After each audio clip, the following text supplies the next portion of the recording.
Now it's time to cook our okra for our Mother's Day dinner. I got this okra at Winger's Market yesterday, and I cut it all up, and I was going to show you, all I did was just cut it like this, in pieces about that big. I don't know, that's about a little less than a ½ inch for sure. And we're going to do this exactly like we did our fried green tomatoes the other day. Now, if you can't put a little buttermilk on it, just to do what? Let me see if I can test y'all's memory. Just to get it wet. We don't want to put much.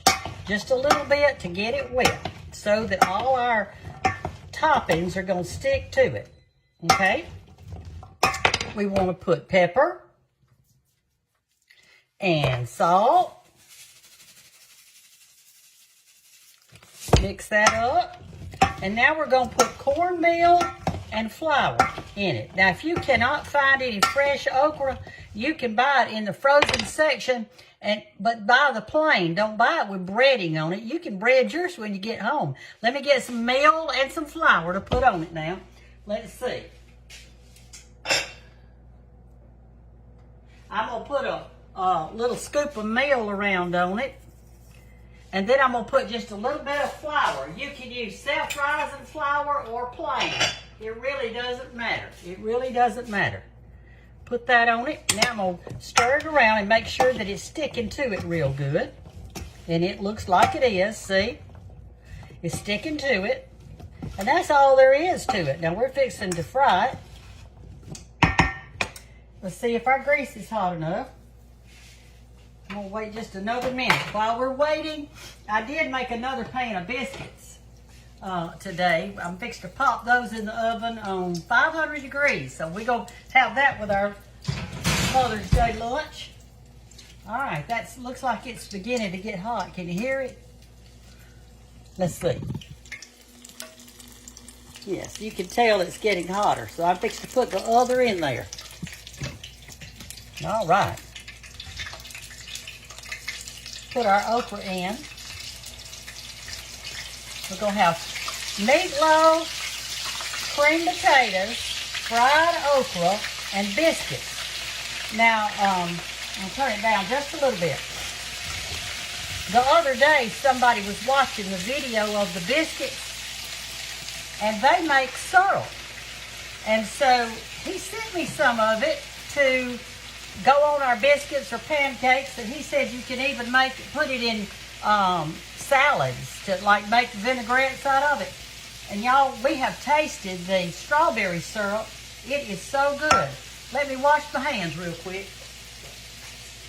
Anyway, the strawberry syrup we have eaten on some pancakes, and it was delicious. We haven't tried the others. There's 25 different flavors that he's got. His name is Eric, and he's from Martinsville, if any of you are from Martinsville, Indiana. And so he sent me some, and we're going to have that for lunch. I'm going to show you a picture of it in just a minute, but right now we're just going to be busy frying okra. Okay, I'm going to turn it back up just a little bit, because you don't want... Oh, and by the way, when you're frying things like this, you don't want to stir too much, because if you do, you knock the coating off of your okra or your fried green tomatoes or whatever we happen to be frying. So you want it high enough that the coating sticks on it, but you do not by any means want to stir it all the time. And when you do, stir it gently. That'll be good.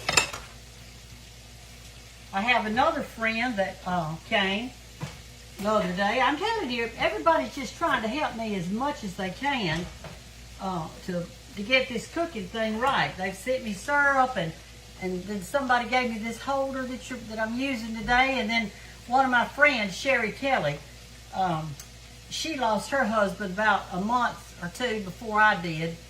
And so she knows what I'm going through, and she came to visit the other day, and she brought this.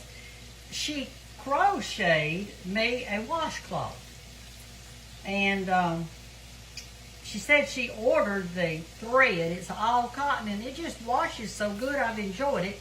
I don't know if you can see it up close, but see, she's selling those in the, I think it's called the Southern Market out like you're going to the beach. It's a really cute little market out there, and so she's selling them out there.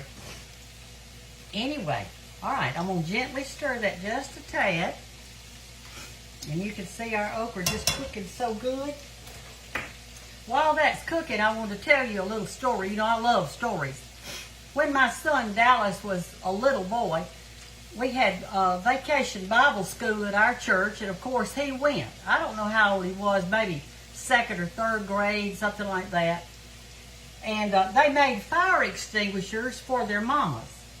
And this is my fire extinguisher. And what they did is they took an old coffee can and got them some holes to put inside, and got some old wooden spools and put on the top, and you put baking soda inside of it.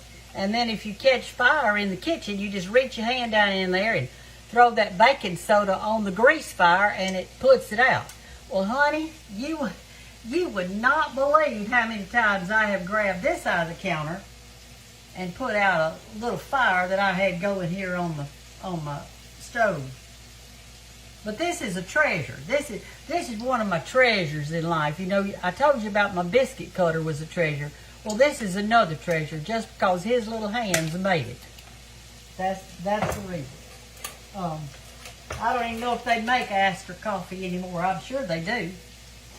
But this can, let's see, he is 47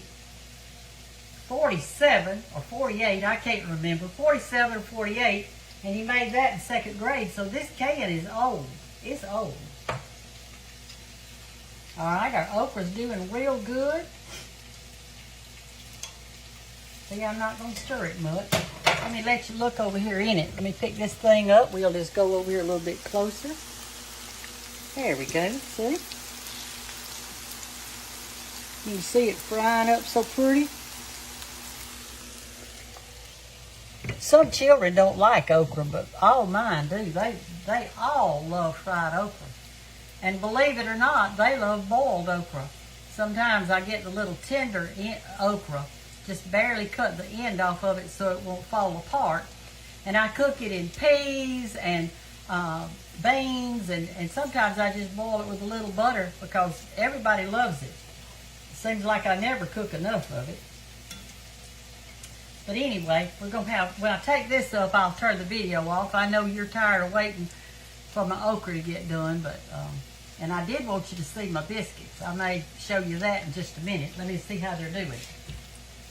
Everybody keeps saying, how long do you cook your biscuits? I said, I don't know, y'all. You know, all ovens cook differently. My daughter's cook slower than mine does. So I think you just have to peek in there. It's cooking on 500. And when they get light brown, they come up and they're getting light brown. Well, heck, it's time to take them off. Take them out of that oven. All right, these are almost ready. They're going to be nice and crunchy and good. I just want you to see at least one batch of them. And I'm gonna show them to you. Anyway, I was talking about that syrup. Let me get one of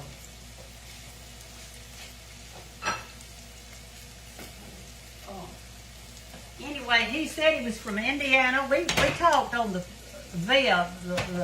texted, and he's got this persimmon syrup, and this is the one we've tried. It's the strawberry. We've already tried it. It was delicious. And a peach. He sent me 5 different ones, and it says right here that they're all natural, no preservatives. And so, but you do have to keep them refrigerated once you open them. But we're going to have that on our biscuits today. All right, our okra's ready. Let me let you look at this, how good this is looking. Let's pull this over here just a little bit where you can see real good. All right. You want to make sure you drain it.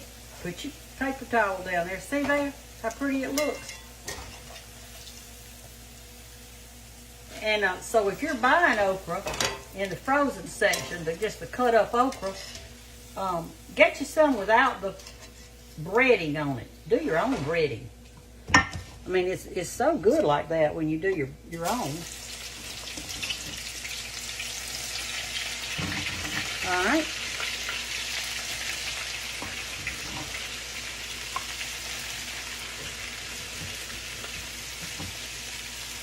All right, that's it. We're gonna cook these up. So for lunch today, for Mother's Day, we're gonna have that meatloaf, the creamed potatoes, the fried okra, and the biscuits. And what are we having for dessert? Nothing. I did make sweet tea, and if they want some dessert, they could have some of that strawberry syrup over a biscuit and butter. That's good enough for a dessert. We're all got fattening up during this quarantine anyway. Love y'all and have a great Mother's Day. Talk to you later.